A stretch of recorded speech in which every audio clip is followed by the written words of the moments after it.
Assalamualaikum warahmatullahi wabarakatuh. Bismillahirrahmanirrahim.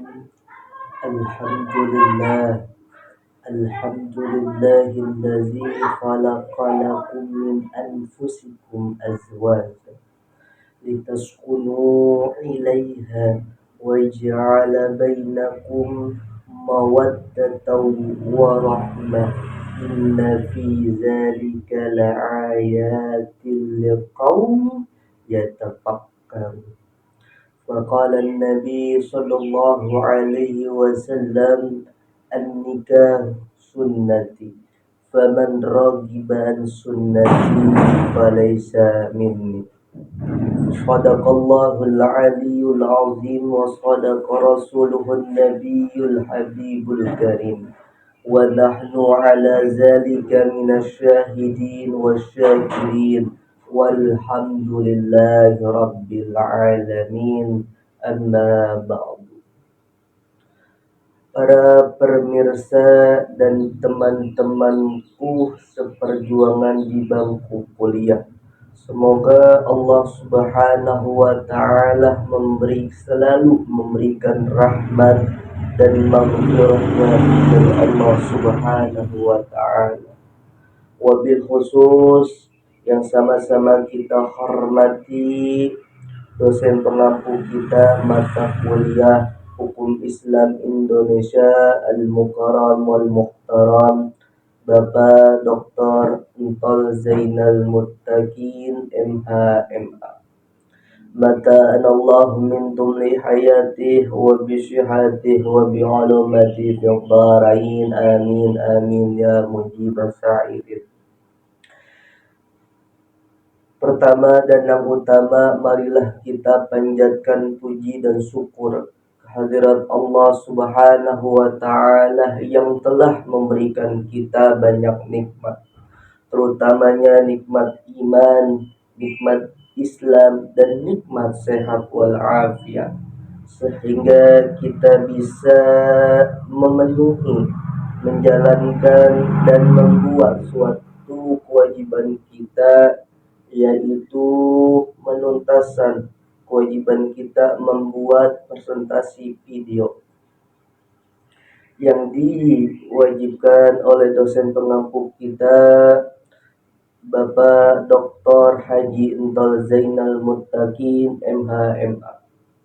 Salawat dan salam marilah kita sanjungkan kepada junjungan kita, idola kita, kecintaan kita, Sayyidul Wujud, Sayyidul Karamah, Nabi akhir zaman, Nabi Muhammad sallallahu alaihi wasallam, beserta keluarganya, para sahabatnya, dan kita semoga menjadi umatnya yang istiqamah menjalankan sunnahnya beliau hingga akhir zaman nanti. Amin amin ya mujibas sa'id. Pada kesempatan yang mulia ini, kami dari kelompok 8 akan memaparkan suatu makalah yang berjudul Hukum Perkawinan. Baik, sebelum memaparkan, perkenalkan saya pribadi Muhammad Ridho Zikri dan teman saya saudara Dian Sahrul Ramdhani dan teman saya saudari Ayu Herdianti. Baik. Hukum perkawinan. Hukum perkawinan. Kenapa dari zaman dahulu sampai zaman sekarang banyak perubahan-perubahan? Karena hukum sendiri itu tidak bisa disebutkan tetap dan mengikuti dari zaman dahulu sampai zaman sekarang. Karena contohnya saja, yang dahulu sudah ditetapkan oleh kolonial Belanda dengan kitabnya Compendium Prizzer pada tanggal 25 Mei tahun 1760. Tetapi banyak daerah-daerah lain yang mengusulkan kompendiumnya sendiri. Contoh di daerah Cirebon, atas usulan Mr. P.C. Hasselar, mengusulkan T.J. Bonser's Book yang bernama Kitabnya T.J. Bonser's Book pada tahun 1757 sampai 1765. Terus di daerah Semarang juga dibuatkan pada tahun 1750 sampai 1750, yaitu Kitab Muharrar, dan di daerah Makassar juga seperti itu. Jadi hukum tidak bisa dibilang statis karena mengikuti suatu keinginan rakyatnya dan juga keinginan pemerintahan. Jadi tidak bisa menetapkan dengan satu belah pihak dengan belah pihak lain. Jadi harus ada yang namanya permusyawarah. Kayak waktu itu yang ditetapkan juga oleh Snokhonje dengan teorinya resepsi juga seperti itu juga, ya kan? Yaitu teori resepsi. Hukum Islam jika ingin dijalankan harus izin dengan hukum adat dan tidak bertentangan dengan hukum kolonial Belanda. Terus dimenangkan tuh, dicatat juga dalam Indis Tergeling 1925 dan STBL 1929 nomor 221. Terus juga lahir juga Underweb Ordonansi, yaitu pembatasan perceraian, monogami, dan urusan-urusan lainnya. Terus habis itu dibantah kan oleh organisasi-organisasi Islam seperti Nahdlatul Ulama, Serikat Islam, dan Muhammadiyah. Terus digantilah tuh dengan BPPIP, Badan Perlindungan Perempuan dalam Perkawinan. Jadi seperti itu. Jadi hukum Islam dalam latar belakang itu ya tetap berubah-ubah sesuai apa yang di zaman sekarang, bukan di zaman dahulu.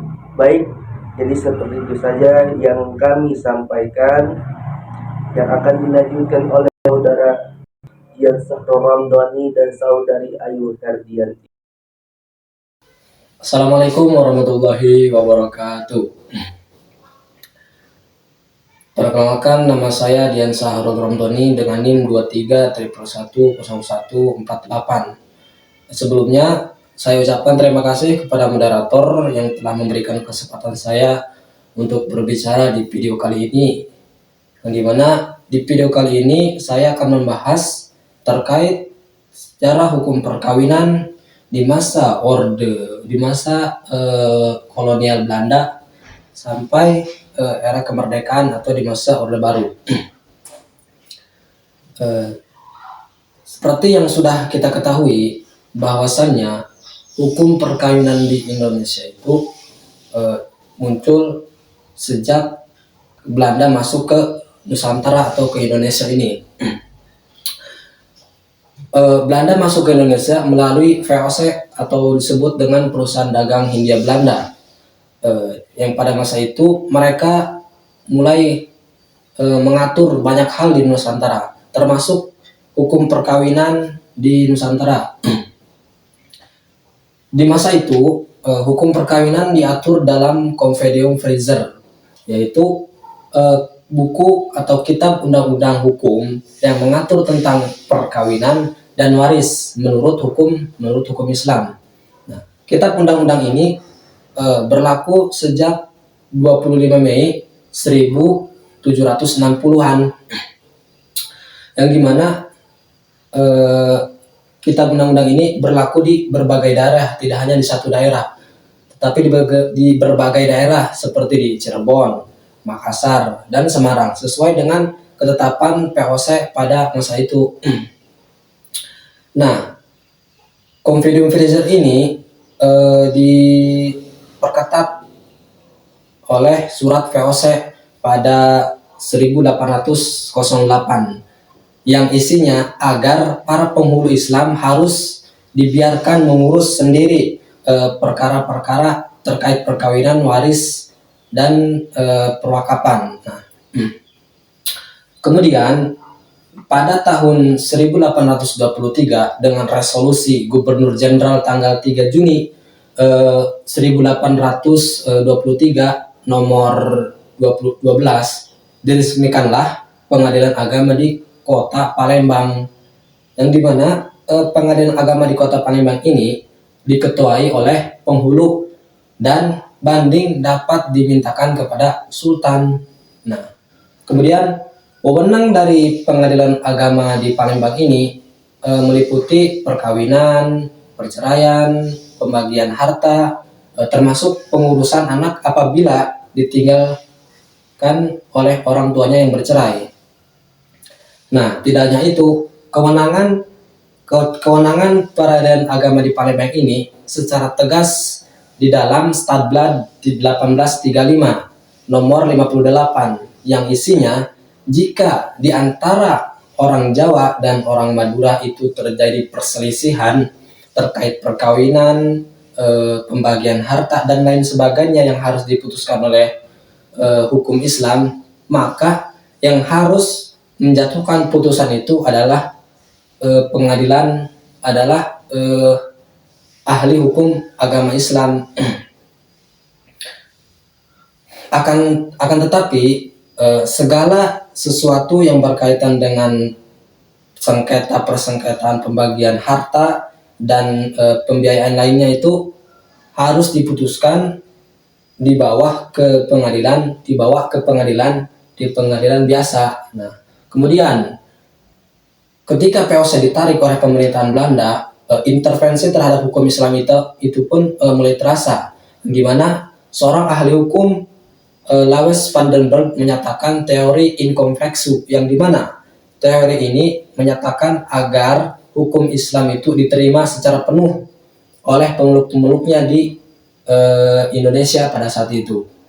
Nah, atas usulannya ini terbentuklah pengadilan agama Jawa dan Madura pada 1882 nomor 552 tentang pengadilan Jawa dan Madura dengan nama Pristrad. Sedangkan di luar Jawa dan Madura itu diserahkan kepada peraturan adat maupun swapraja pada masa itu.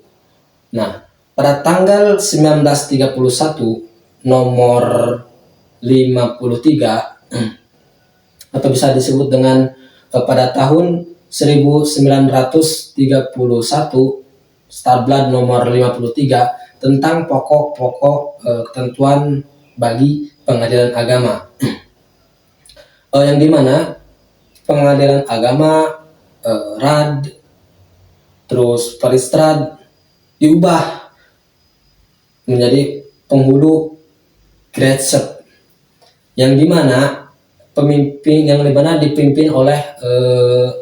dipimpin oleh penghulu sebagai hakim dan didampingi oleh 2 orang penasehat dan 1 orang peristrad. Tidak hanya itu, pengadilan agama hanya memberikan dalam Stadblad nomor 1931 ini, nomor 53 ini juga mengatur pengadilan agama hanya bisa memeriksa perkara-perkara seperti pernikahan, talak, hadanah, dan wakaf saja. Nah, pada tahun 1937 dengan Stadblad 1937 nomor 116, yang dimana pengadilan agama ini dibatasi, yang tadinya hadanah dan yang lain sebagainya itu masuk ke pengadilan agama, kemudian diubah pengadilan agama hanya mengatur terkait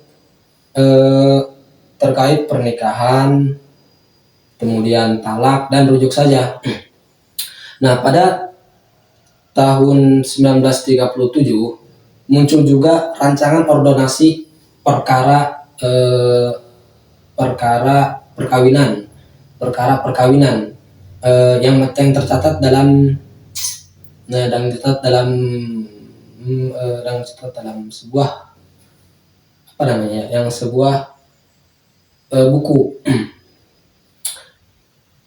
yang dicatat pada bulan Juni 1937 yang memberikan konsekuensi pada warga negara pribumi seperti perkawinan harus dicatat dalam catatan sipil, dan seorang laki-laki tidak boleh menikah dengan lebih dari satu orang istri.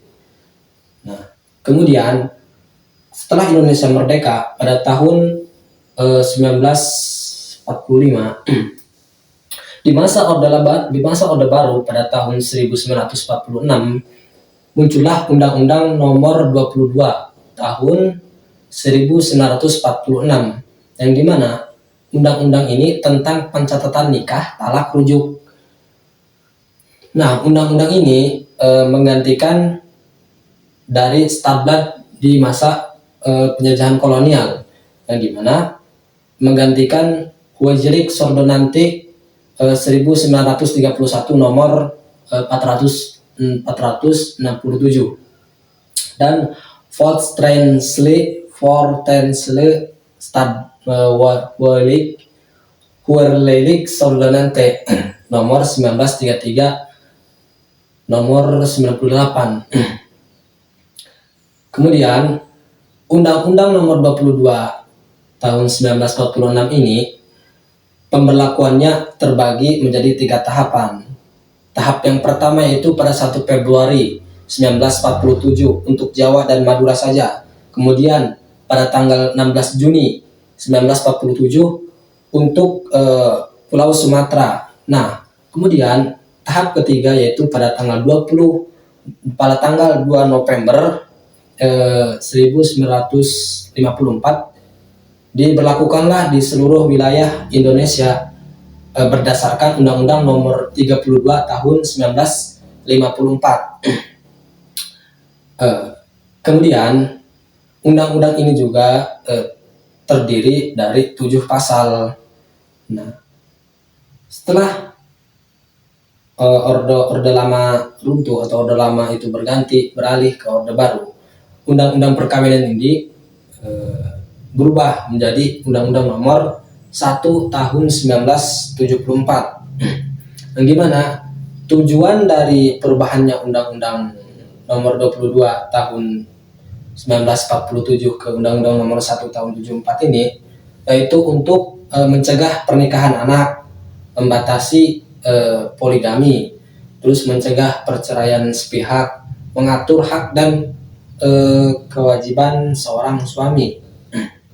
Nah, undang-undang ini terdiri dari 14 bab dan 67 pasal yang berlaku pada 1 Oktober 1975.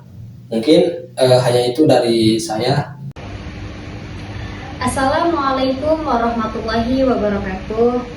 Saya Ayu Herdianti dengan NIM 23111126. Saya akan memaparkan materi tentang hukum perkawinan. Hukum perkawinan di dalam Komplikasi Hukum Indonesia atau KHI. Perlu kita ketahui bahwa sebelum terjadinya atau terbentuknya Komplikasi Hukum Indonesia, itu terjadi perubahan penting, yaitu pengadilan agama disahkannya rencana Undang-Undang Pengadilan Agama atau RUU PA menjadi Undang-Undang Nomor 7 Tahun 1989 oleh Menteri Agama Bapak Munawir Sajeli di sidang DPR. Antara lain adapun isi sidangnya, yang pertama, Pengadilan Agama telah menjadi mandiri, kedudukannya itu sama dengan pengadilan-pengadilan yang lain. Yang kedua, ada nama, susunan, atau wewenang ataupun kekuasaannya dan hukum acaranya pengadilan agama itu telah serentak atau telah seragam di seluruh Indonesia. Selanjutnya ada isi sidangnya itu lebih meningkatkan lagi perlindungan kepada seorang istri atau seorang wanita dan memberikan hak yang sama agar mereka bisa membela kepentingannya di muka peradilan. Selanjutnya isi sidangnya adapun lebih memantapkan lagi asas atau kaidah hukum-hukum Islam. Namun, keberhasilan umat Islam di Indonesia yang telah mensukseskan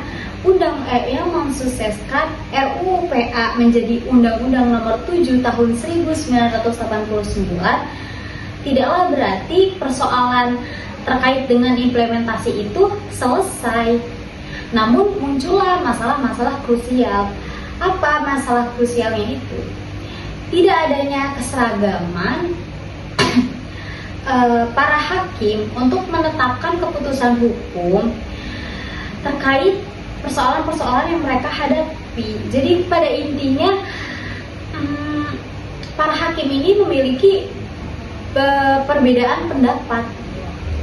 Timbul pertanyaan, apa yang menyebabkan ketidakseragaman ini? Ternyata hal ini disebabkan karena tidak adanya materi kitab hukum Islam yang sama, sehingga muncul ketidakseragaman itu. Padahal secara material sudah ada 13 kitab yang ditetapkan atau dijadikan acuan untuk menetapkan keputusan hukum. Namun tetap saja ini menjadi timbul persoalan krusial ini. Berangkat dari realitas untuk membuat kitab hukum Islam. Lalu datanglah seorang tokoh Bustanul Arifin yang berangkat dengan gagasannya bahwa perlunya komplikasi hukum Islam agar tidak ada lagi yang namanya ketidakseragaman. Nah, keluarlah surat keputusan bersama yaitu SKB yang mengangkat Bustanul Arifin ini menjadi pemimpin untuk melaksanakan pembuatan komplikasi hukum Islam. Dengan tim pelaksananya maupun dengan anggota-anggotanya, dan diantara lain banyak berbagai yang ikut serta, baik dari Menteri Agama, Departemen Agama, dan dari ulama-ulama cendekiawan yang ikut serta dalam merumuskan komplikasi hukum Islam ini. Nah, terumuslah komplikasi hukum Islam ini, hukum Indonesia ini atau KHI ini. Lalu keluarlah surat keputusan Presiden nomor 1 tahun 1991 yang memerintahkan Menteri Agama itu untuk untuk menyebarluaskan komplikasi hukum Islam ini di seluruh pengadilan di Indonesia. Setidaknya adanya komplikasi hukum Indonesia ini, umat Islam tidak lagi menemukan pluralisme keputusan di peradilan agama. Dan yang lebih penting lagi, komplikasi hukum Indonesia ini lebih diterima oleh umat Islam di Indonesia karena ini juga digali dari tradisi-tradisi bangsa Indonesia. Cukup, mungkin itu saja. Terima kasih. Sekian dari kelompok 8. Jika ada perkataan dan perbuatan yang kurang berkenan ataupun ada yang salah, mohon dibukakan pintu maaf yang seluas-luasnya. Sekian dari kita kelompok 8. Ahlakul mu'azzazatu hiya samaratun lil ilmin nafi. Summa salam. Assalamualaikum warahmatullahi wabarakatuh.